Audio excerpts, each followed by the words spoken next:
52, Trump 48. Likely voters. New Marquette Law School poll. Impressive, not decisive, but more impressive with this context noted. Marquette Law School poll ending February 15th. Likely voters. Trump 52, Biden 48. So that's Biden -4 to Biden +4 in 43 days. An 8-point swing in 43 days. Marquette defines its likely voters as registered and claiming they are certain to vote. Broaden it out to all registered, and it's still a Biden swing. Okay, I'll say it. It's Joe Mentum. Among all registered voters in the Marquette poll, it is now 50-50. In the middle of February, it was Trump 51-49. It was on January 15th of this year when internal Biden polling data leaked, or at least the conclusions thereof leaked. And as I will go into depth in a moment, they insisted at what was for them the nadir of this campaign, that there would be an O.S.M, an O-spit moment. Only they didn't say spit. Not at which Biden or Biden supporters spat, but a point at which the undecideds who had convinced themselves that somehow Trump would not be the Republican nominee, and thus that they would have a different alternative coming from the GOP, that they would realize, oh, spit, Trump has gotten the Republican nomination. And it was the firm belief inside Biden headquarters that when that moment occurred, when he clinched the nomination, the Republican nomination, all the undecideds would break for Biden, which seems to be the case. As a fascinating aside, a moronically fascinating aside, in the Marquette poll, Trump is still thrashing the president by 64-36 in one demographic. 64-36 Trump among those not registered to vote. Hey, Dementia J, everybody who isn't voting is voting for you. I know, they could still register them. But that would involve spending less money on lawyers. Apropos of the good Biden polling news, this from the Washington Post's Isaac Arnsdorf in a new book. The other key besides the spit moment, the messaging. Routing back to November 2, 2021, when the Democrats ran the rather hapless and opportunistic and generic Terry McAuliffe for governor of Virginia because he'd been such a good behind-the-scenes operator, and they were convinced all they had to do to win was to pin Trump to their bland Republican opponent, Glenn Youngkin, and it never happened.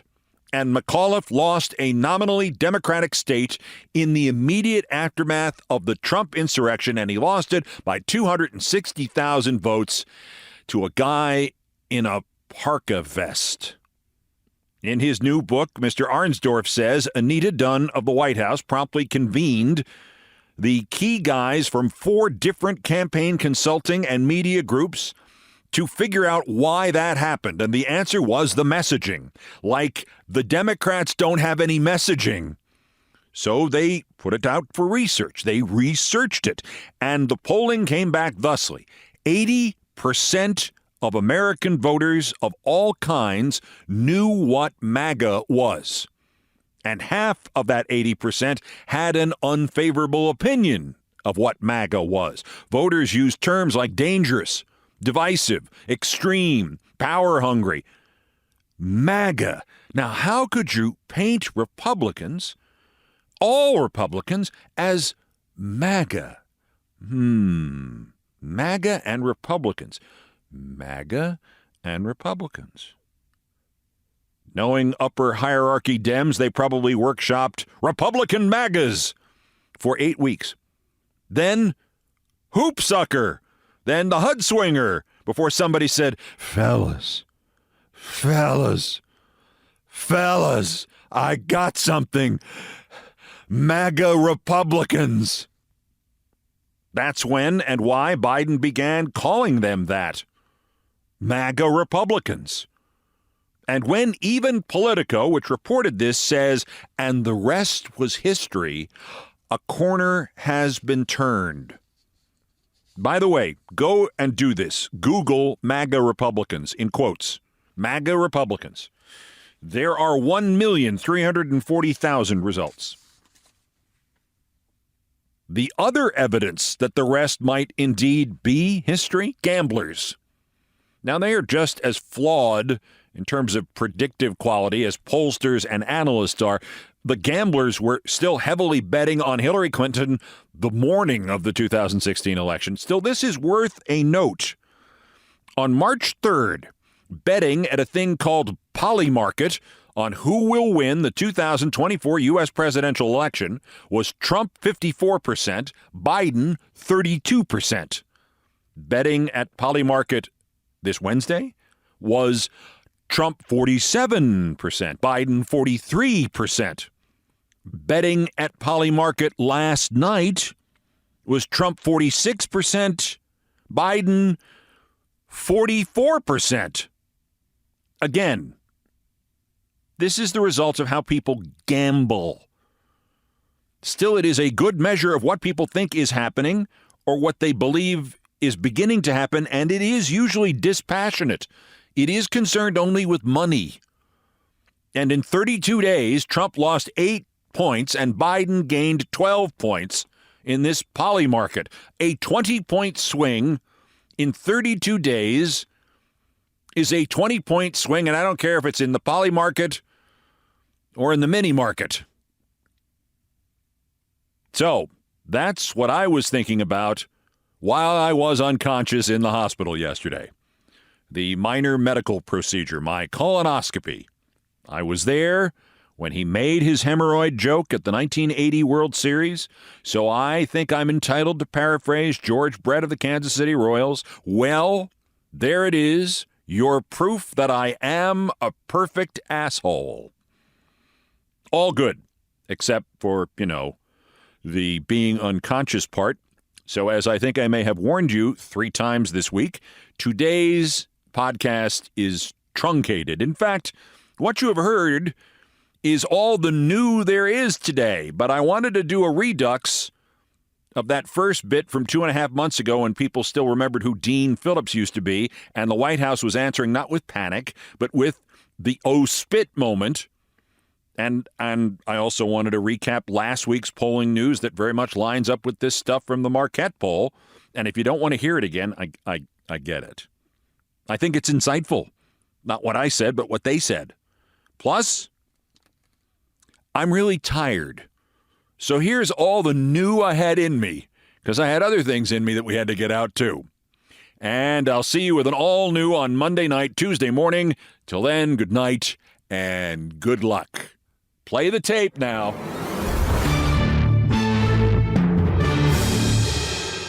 There is the possibility that if and when Trump nails down the Republican nomination, the Biden-Trump race will suddenly tilt strongly towards Joe Biden. CNN had a story, the importance of which flew right over the head of every TV political pundit and over the head of CNN's own reporters, quoting sources with access to Biden internal polling and research that may explain what a lot of us have seen as, well, just visualize that dog in the blazing room, this is fine meme again. Biden campaign data indicates that among undecided voters, 3 out of 4 of them do not seem to believe that the Republican nominee will be Trump. CNN quotes one senior Biden official as saying, "You can't conceive of how tuned out these folks are." Try me. Anyway, another quote, apparently from a different Biden campaign official, "The realization will soon come," quote, "oh shit, it is an election between that guy and that guy," unquote. 3 out of 4 undecideds are politically illiterate and or in Trump denial? Impossible. Impossible? The Morris Berman book, The Twilight of American Culture, includes this. I'm quoting. "A survey taken in October 1996 revealed that 1 in 10 voters did not know who the Republican or Democratic nominees for president were.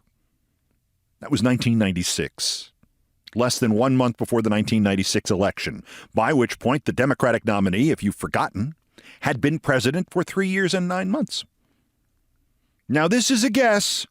I'm going way out on a limb here, no empirical evidence, but even with the invention of social media, I'm going to guess that voter imbecility has not improved since 1996. So when a YouGov poll from a week ago today had it Biden 43, Trump 43, that's 14% undecided or other, and maybe 1 or 2 out of every 10 of them couldn't really place the names Biden and Trump. Plus, per the Biden research, 7 or 8 out of every 10 of them still really didn't believe Trump will be on the ballot.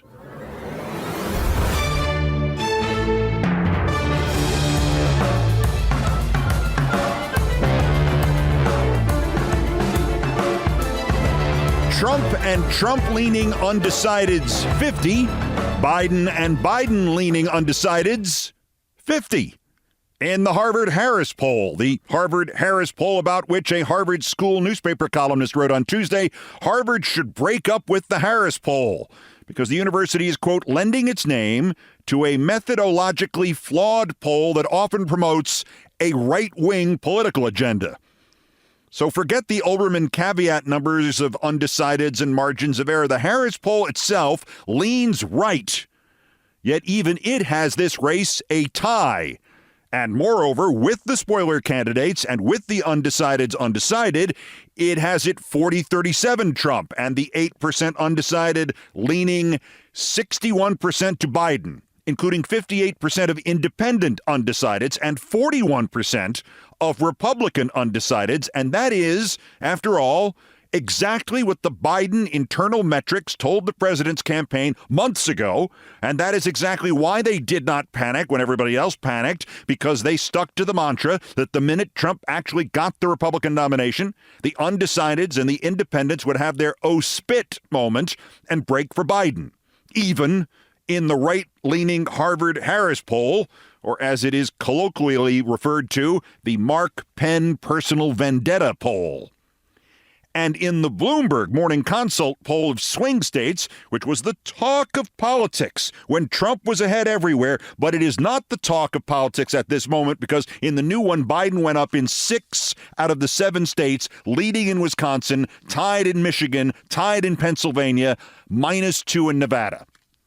So if you looked askance at last night's fundraiser down the block from me at Radio City, the Father, the Son, and the Holy Ghost, and the $25 million money bomb expected from the simultaneous appearance of Joe Biden, Barack Obama, and Bill Clinton, don't look askance. How much would you pay to not live under a Trump dictatorship? More to the point, if the Harvard-Harris poll is sketchy at best, then its rationales are sketchy at best. But Harvard-Harris said it saw no bump after Biden's State of the Union, but it did see a bump after Biden's first wall-to-wall ad blitz. And yes, it's the economy, or more correctly, the perception of the economy. And yes, you should be able to win a campaign against a lunatic whose brain is leaking out of his ears and is running on a platform of fascism, despotism, revenge, a national abortion ban, and cutting Social Security and Medicare. But in point of fact, you will only win such a campaign if you flood all media with proof that Trump is a fascist bent on revenge and a national abortion ban and severing the safety net. And that is called advertising. Wish it were otherwise, but it ain't. By the way, if you were waiting for RFK Jr. to self-destruct, he just gave you some of the ammunition. This money spigot he named as his running mate, the Shanahan, she is against in vitro fertilization. She revealed this the same day that Democrat Marilyn Lands, who lost Alabama State House District 10 by 7 points in 2022, she won it by 25 points, running on a platform to protect in vitro fertilization Tuesday. As a bonus, The Shanahan part of the RFK Jr. Shanahan ticket is not only anti-in vitro, but believes IVF can easily be replaced because 2 hours of exposure to morning sunshine can make women pregnant. And now you know why Crazy Bob Jr. picked her besides all her money. She makes him look less insane. But memo to the Biden campaign. You are going to have to spend some of that advertising money telling the uninformed and the disconnected that RFK is so brain damaged that he does not remember all those times when he came out against all vaccines, and his running mate is such a ditz, she called IVF a lie and said this at a conference last year. What I would like to do and try out is funding clinical trials that truly are for interventions that cost no money. And one of those is sunlight. I'm not sure that there has been a really thorough, mitochondrial respiration study on the effects of 2 hours of morning sunlight on reproductive health. I would love to fund something like that. Yeah. Yeah, let's do it. So, interventions that really actually truly cost no money, an employer benefit of, 2 hours out of the workday to be outside under the direct sunlight. I just have an intuition that could be interesting and maybe work. This is Countdown with Keith Olbermann. The number one story on the countdown. A little early. I promised this episode would probably be a little short because of the impending medical procedure. Details to come. It's more a schedule issue than a health one. And an unconsciousness issue. I mean intentional unconsciousness, not like the normal type I have. But it's okay because the topic of my favorite topic, me, and things I promised not to tell, and the missive in question, one of the most important letters in my entire life, was in the mail, in transit to me 45 years ago, right now.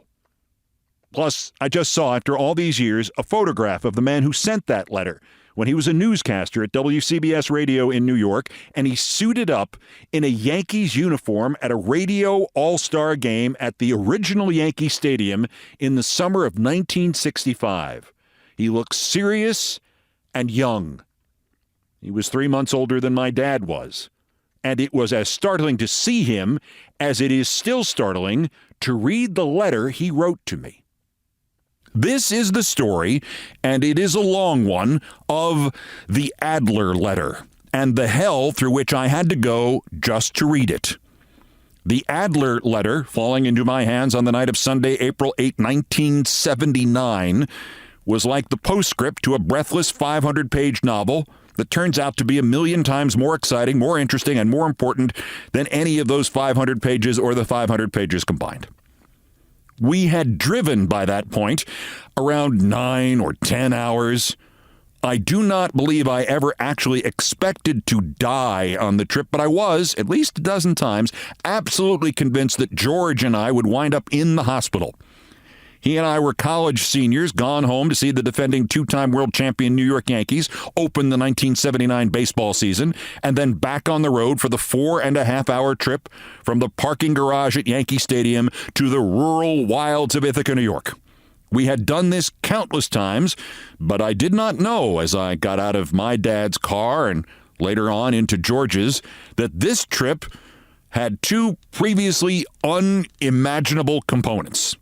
First, at that hour, the Adler letter had already been sitting in my mailbox at my apartment at 207 Delaware Avenue, Ithaca, New York, for at least 1 day, maybe 2. And I did not know the other thing and only found it out as George told me about it at the ball game. His father had yelled towards him as George backed out of the driveway that morning, "George, there's rain in the forecast. Drive carefully. Remember, I took off your snow tires because it's spring now." The midpoint of the trip to my school, Cornell, and his, Ithaca College, more or less, was a McDonald's restaurant in Liberty, New York. And we stopped there and got a late lunch or an early dinner, and I was sitting facing the window, and George was sitting facing the counter. And as we ate and mumbled, I said, "George, you have a really bad case of dandruff, or did it just start really snowing?" George wheeled around to look out the window. Uh-oh. We wrapped up our burgers and took them with us and literally ran to the car. "My father and his goddamn snow tire obsession," George shouted. Within an hour, on the outskirts of Binghamton, New York, 3 or 4 inches of snow had reduced speed to just above single digits and visibility to next to nothing. George was a meticulously good driver. Didn't matter. We spun out a full 360, loop the loop. We're going north. Oops, we're going west into oncoming traffic. Oops, we're going south into the cars behind us. Oops, we're going east into the ditch next to the highway. Hoo boy, we're going north again. I think we spun out 6 or 7 times on the highway alone before we got to Binghamton. There was some solace in seeing other cars in both directions doing exactly the same thing and concluding that George's father could not have had the time to remove all their snow tires, too. We were not far north of Binghamton, still skidding, still spinning, George swearing nonstop when he interrupted himself long enough to ask me what time it was. I had to hold my watch up to the car window to get brief flashes of illumination from the highway lights. A little after 7, we skidded again. George swore loudly. "Put the Ranger game on. I do it myself, but..." We skidded again. By now, I was getting kind of used to it. I turned the radio literally before George regained control of the steering. I found the Ranger station, the one in New York, WNEW. If you had told me that night that a little over a year later I would be broadcasting on WNEW, my first thought would have been, "So we don't get killed tonight? Because George's father took off the snow tires, that's nice. Oh, and I work there, and I'm not a ghost?" If you had told me that night that the Adler letter was waiting for me back in my snow-covered mailbox in Ithaca, I might have pressed George to go faster. And they might never have even found our bodies. The storm, as storms often did in those long-gone days, somehow boosted the AM radio signal from New York. And though we were 200 miles away from the transmitter, Marv Albert and the WNEW Rangers broadcast was clear as a bell. The traction even seemed to get a little better. But we both knew the ordeal that lay ahead. The exit from the highway at Whitney Point. It amazed us, as it amazes the students there now, as it must have amazed the students who went there a century ago, a century and a half ago, that Cornell University, which I attended, and Ithaca College, which George attended, were both an hour's drive away from the nearest highway. There was, in fact, no access to Ithaca, New York, by anything more than a 2-lane road. It was legendary on the Cornell campus that old Ezra Cornell, the barely literate railroad tie preservative tycoon of the 19th century, decided to give away nearly all of his fortune, which today would have been at least $1 billion, and he told a friend he was going to open a university where anyone can study anything. His friend reacted in horror. "They will stampede the place." Ezra Cornell laughed. "Wait till you see where I put it." Ezra Cornell's little geographical joke was still vividly alive 110 odd years later. The easiest of the routes to his university was the one that took you from Ithaca to Whitney Point. Whitney Point, the capital of the Metroplex there, Whitney Point, Lisle, and Center Lisle, also known as the Calcutta of Broome County, where nearly 3,000 people live atop each other in conditions so crowded that every person barely has his own square mile. Once you got off at Whitney Point, you were at the mercies of Route 79, where if traffic were light or the drivers adroit, you might make it back to Ithaca in 30 minutes. But if you got stuck behind somebody, it could be an hour or 2. Or if there was an April blizzard and George's father had taken off your snow tires, it could take you longer than it took Antarctic explorers to reach the South Pole, and you'd see more snow and ice than they did. I believe George and I skidded making the left turn off the highway, but he managed to stay on the road. The radio signal was not quite as fortunate. Within minutes of leaving the highway, WNEW began to compete for space on George's car radio with some audible noise that the radio could suddenly pick up from his turn signals. make a right, and Marv Albert was being drowned out by a loud click, click, click, click, as in, Vickers, Crossley, click, click, click, Potland, Slashes, click, click, click. Within minutes, after the first spin out on Route 79, mercifully with literally no other cars on the road, the woo-woos arrived. We never figured out what they were, but they waxed and waned so slowly that at first I asked George why Ranger fans at Madison Square Garden were chanting woo-woo during the game. George was too busy swearing to answer. The snow was now horizontal, and as it danced towards us in George's headlights, it was hypnotic. And the Ranger broadcast now sounded like this. Vickers, Crossley, woo, woo, woo, woo. Potland, Slashes, click, click, click, click, click. Damn it all to hell. Woo, woo, woo. Davidson, Holtz with the save. Woo, woo. Son of a bitch. The trip from Whitney Point had taken well over an hour, and we were not halfway there yet when the inevitable happened. George kept a steady, slow pace, 10 or 15 miles an hour tops. He really was a great driver. He did not accelerate. He did not turn, yet all of a moment, his green 1970 Dodge Dart decided to make an abrupt left at about a 45-degree angle. We were off the road in seconds and headed for an unscheduled visit to the front porch of a farmer's house that had to have been set back at least 200 feet from the road. Here, finally, the heavy snow worked to our advantage. It slowed us. Then it stopped us just 2 or 3 feet before we would have plowed into this guy's house.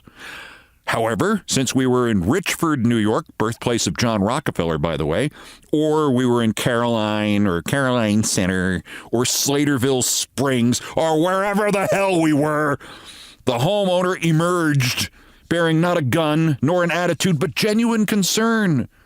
In fact, he heard the Ranger game on the radio and asked me the score, which is when I noticed that the moment we had left the road, the woo-woos had stopped, and the WNEW signal was as good as it must have been in Madison Square Garden in New York. The farmer helped us push the car back onto Route 79, and as we got in, he went and said, where are your snow tires? George started to swear again. I took over and explained about George's father. Never been up here, has he? George started the car back up and now drove even slower. Within a minute, the woo-woos were back. Marv Albert and Sal Messina, woo, woo, woo, where the Rangers lead, woo, woo, woo. We got there, finally. George was actually going to try to drive up the hill that led to the other hill that led to the Delaware Avenue hill where my apartment was, calculating that I had pressed my luck sufficiently. I told him to just let me out at East State and Mitchell, and I'd make it from there on foot. Thankfully, George's father had not removed the Sure Grip soles from my winter boots. I actually went to my radio station first. It was literally a 2-minute walk from there to my apartment. I lingered at WVBR for 15 or 20 minutes and then hiked back. The Rangers had won their game. From the station, I had called George's apartment, and he had made it back there. And I took my first deep breath since the McDonald's in Liberty. And I reflected that it was only 6 hours until my next class, and guess what? I was going to cut. I stomped off the snow on my porch at 207 Delaware Avenue, and I opened the door, and I dumped my bag inside, and then I reached into the mailbox, and I saw it immediately. The return address, Adler, WCBS, CBS Radio, a division of CBS Inc., 51 West 52th Street, New York, New York, 10019, 212-975-4321. Lou Adler was radio news in New York City in April 1979. And this was April 1979. I could barely breathe. The Adler letter.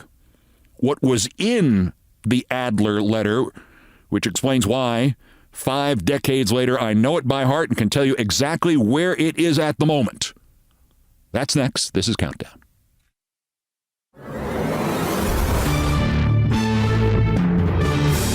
Resuming the number one story on the Countdown and the several lifetimes contained on Sunday, April 8th, 1979. I survived a 9 or 10 or 800-hour drive in a blizzard right after my friend's dad had helpfully removed the snow tires from my friend's car. I had lived to resume my desperate bid to graduate college in 2 months and get a job somewhere in radio in 3 months. And against all odds, amid all the snow and mess, there was a letter waiting for me at my apartment in silent, snow-inundated Ithaca, New York. A letter from Lou Adler, the news director of the leading all-news station in the United States of America. Lou Adler had begun on WCBS the year I was born. In 1967, the station went all news, and it immediately became the best all-news station in the country.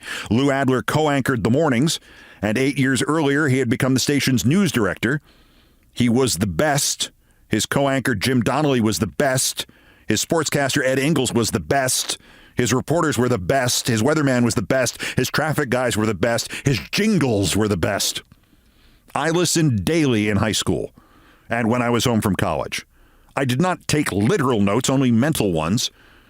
My college graduation, if I made it, was 7 weeks away. I had never worked on television in any form, but I had been on radio 2,000 or 3,000 times by then, and I thought I was pretty good at it. In the preceding months, I had flooded every radio station in every major market in the Northeast with a demo tape and a resume. I figured I might as well start in my home of New York and not eliminate a potential job, no matter how long a long shot it might have been. If I wasn't good enough to work there, I concluded, I should let the people who ran New York's radio stations decide that, since that's what they were paid to do. To this point, they had decided that by not responding. I got a few nibbles from some of the smaller stations, but as April 8th turned to April 9th, I had no job prospects. Other friends were getting offers in Waterbury, Connecticut, and Laconia, New Hampshire.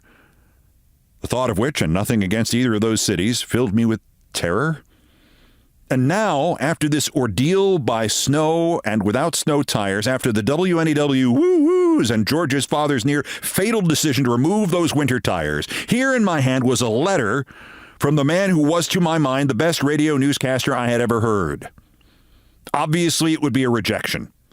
But even in that moment, even at my age, 20 years, 2 months, and change, I was awestruck, not only that Lou Adler had replied, but that he alone, of all I had written to, he had been the one who replied. I believe I did not remove my parka before opening the envelope. I did put on one lamp in my apartment, and I read, WCBS, CBS Radio, a division of CBS Inc., 51 West 52nd Street, New York, New York, 100192129754321. April 3rd, 1979, Mr. Keith Olbermann, 207 Delaware Avenue, Ithaca, New York, 14850. Dear Mr. Olbermann, this will reply to your letter of March 27th, with which you included a tape of your sports work on WVBR-FM. Sometimes it's hard to know what a man can do by listening to a brief tape. I stopped. Wait, a man? Wait, which, oh, me! I'm just a kid. Sometimes it's hard to know what a man can do by listening to a brief tape, but I must tell you, I was excited by what I heard of yours. I think you have exceptional talent and poise considering your age and experience. You read well and you write well and you know how to use tape. If the short tape is truly representative of what you can do, and if your knowledge of sports is broad, and if you can perform under pressure well, then I feel you have an excellent future in this industry. By this point, my heart was beating so furiously I could hear it. I was this close to hearing it make the woo-woo sound. I think it might be a good idea for us to meet. Let me know when you can make it to New York. I have nothing here for you, and I know of nothing solid, but if I feel as strongly about your potential after we meet as I do now, a meeting certainly could do you no harm. Sincerely, Louis C. Adler, Director, News Operations and Programs, LCA/PP. George, I screamed into the phone, can we drive back to the city right now? He swore. I read George the letter. He paused. No, we shouldn't go tonight. You're not going to see him tomorrow. Wait till you get your appointment. But Jesus, this is like the manager of the Yankees asking you to stop by the stadium and bring your glove and bat just in case. I think I got to sleep at sunrise. I had read the Adler letter 20 or 30 times, and not until the 15th or so did I stop expecting it to have turned back into some courteous form letter rejection, badly Xeroxed and slightly off-center. Slowly, it dawned on me that my own assessment of my radio skills were not predicated on ego, or even the context of what else I could hear in Ithaca, which was then the 351st largest radio market in the country. Good, but still 351st. I cannot now describe the sense of validation, except to say that I half seriously considered not taking Lou Adler up on his offer to meet him at CBS World Headquarters, Black Rock itself, where Bill Paley would be working upstairs, because short of offering me a job, there really was no chance Mr. Adler could do or say anything more that could make me feel better or more confident that my dream of becoming a sportscaster would not lead me to starvation or to Laconia, New Hampshire. In fact, in person, Lou Adler found more things to say. If I had an opening for a sportscaster right now, I would seriously consider you for it. I would hesitate because of your age and your lack of practical experience, and then I'd probably do it anyway. He was as warm and supportive and informal as his letter had been structured and serious and tempered. Let me take you on a tour. We saw the live studios, the production studios, the writers' area. I wasn't just speechless. Again, I was breathless. And you should probably recognize this man by voice, if not by sight. Keith Olbermann, meet our sports director, Ed Ingles. Ed, this is Keith. This is the fellow with the tape. Ed Ingles took a moment, then his eyes widened. Hi, what a tape. Jesus, Lou, don't tell me you've hired him. Did you fire me? I must admit, I thought for a second it might have happened. I did not shrink entirely from that fantasy. Lou Adler laughed. No, Eddie. Then he paused. It was irresistible. Not yet. We went back to Lou Adler's office. Have you got any job prospects? I explained that a month earlier, thanks to a chain of recommendations that stretched from my internship at Channel 5 television the year before, through a young ABC sports executive named Bob Iger, I think it was, to a friend of a friend of a friend of a friend, I had met everybody at the radio network of United Press International, and I was supposed to go back and see them about working there freelance as summer vacation relief for the year ahead in sports and in news. Oh, that would be ideal for you, Lou Adler said. It's a tough place to work. They don't pay well at UPI, but it's here in the city, and every other radio station in this country will hear you on the feed. That's where we hired Ed from, Ed Ingles. So if we have an opening, he smiled broadly, I can poach you and get you here in less than 2 weeks, can't I? Mr. Adler then suggested that the CBS station in Atlanta would be needing a sportscaster in a few months. I'll stay on top of that. They already have a copy of your tape. I hope you don't mind. I made several copies of your tape. If UPI does not work out, I am confident you will be offered a job in Atlanta and maybe quite a few other jobs. I hope I've been of some help. Stay in touch. It's one of the privileges of this job to be able to help. But frankly, you're not going to need that much help. I may have taken the train back to my folks' house, or I may have just walked the 20 miles or floated. The UPI job worked out full-time 2 months later. At the first game I covered for money, I walked into the press box at Shea Stadium, and there was Ed Ingles. Thank God you went to UPI. The way Adler went on about you, I seriously wondered if he was planning to bring you in and kick me out. The Atlanta offer Lou Adler arranged came. I turned it down. About a year later, I got a call from Adler's assistant saying they were going to need a new afternoon sportscaster at WCBS, and would I send a new tape? But by that fall, when the job opened, Lou Adler was leaving WCBS to become news director and vice president of another New York radio station, WOR. His successor would choose somebody else for the job, just as I heard from the people who ran the radio network that the WOR folks had started the year before.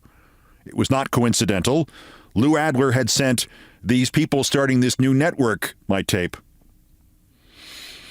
There is inevitably, from the distant future, a punchline. In 2006 or 2007, when Countdown had become the highest-rated cable news program that wasn't on Fox, an email appeared in my inbox. I could not believe the name of the sender. Lou Adler. He began just as formally as he had in 1979. He actually felt it was necessary to remind me about his letter. He said he watched every night, and when he found other viewers of the program, he told them the story. Proudly, he said. He asked if I remembered. I wrote back immediately, remembered? I told him I still had his letter, and I still had the sense of confidence it had given me, that it was central to my decision to more or less give up my sports career at the age of 38 and try news. And I told him the whole driving back to Ithaca and the snow tire story just for fun. Lou wrote back again within minutes. He had just retired after running the mass communications program at Quinnipiac College, and he said he'd had a strong sense of his career having been the proverbial punch into a pail of water. Now it was my turn to reassure him that the people like me who he had supported and taught and broadcast to had long since begun to support and teach the next generation, and that generation was already supporting the one after that, and there would be people in this business beginning their careers after both of us were dead who would owe a debt of gratitude, whether or not they knew it, to Lou Adler, as I always will. Lou Adler died 5 years ago at the age of 88. There are letters and photos in the hallway that leads in from the front door of my home. They are from Barack Obama, Bill Clinton, Jimmy Carter, Joe Biden, and Lou Adler.